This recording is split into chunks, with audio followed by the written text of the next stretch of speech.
Ir kalbėkite. Labą dieną. Labą dieną, koks mandagus ponas. Jo, kitą paleidžiu. Tai pirmas būtų klausimėlis, iš jūs kaip pati idėja gimė? Kiek žinau, tai jūsų sūnaus idėja buvo, bet tokio darbo, tokio kūrinio. Čia jo idėja grinai, iš jo vidurių, iš jo. Jisai pasakė, kad taip galima atlikti tokį daiktą, buvom sudominti, padarė maketą polistirolinį ir pritarėm tam daiktui ir norėjom pasidaryti prie savo įmonės žmonėm baidyti. Bet dabar baidysim čionais. Na, aišku, perkelkime. Iš kokios medžiagos padaryta, kad iš akmens tai viskas aišku, bet galbūt tai kažkoks specialus akmuo. Koks?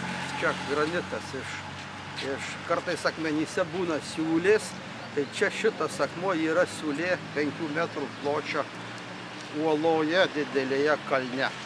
Ir aišku, ne mes ją specialiai nevežėm, mes panaudojom kaip nematytą akmenį vienam projektėliui ir atliko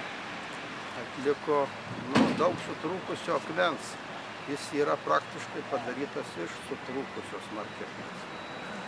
Priminkim dar kartą, mes jau viename iš savo reportažų rodėme, dydis, ilgis, svoris, va tie visi matmenys, nes čia, kai žiūri, lyg ir didelis, lyg ir nedidelis. Kokie jo matmenys? Svorio. Visą su tuo fundamentu mes taip galvojam apie 7 tonus, su tuo postamentu. Turi būti, o čia pusė, tai 3,5 daugiau, gal 4. Vidus pilnas betono su armatūra. Ar sunku buvo su tuo darbu skirtis ir kaip ta idėja kilo, kad būtent miestui ją padovanoti? Miestas norėjo jos, valdžia norėjo, žmonės norėjo. O jeigu ne mieste, gal ar jūs panorėjo, paprašė ir jūs sutikot? Taip lengva ranka? Ne, daugiau žmonių matys, kas atėjo pas mus, 6 žmonės buvo jau atėję. Sakė, kad gražu. Čia tikimės, kad 60 džiaugsis.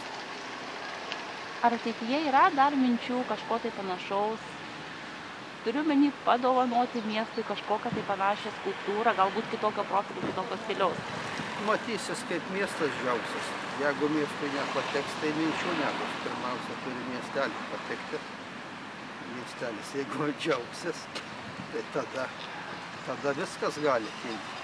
Be abejonės, tai yra labai didelė dovana miestui ir apie kainą jos kalbėti lyg ir nedera, tačiau labai smalsu, kokia yra savikaina jos, jeigu tai galima paklausti. Net nemąstėm.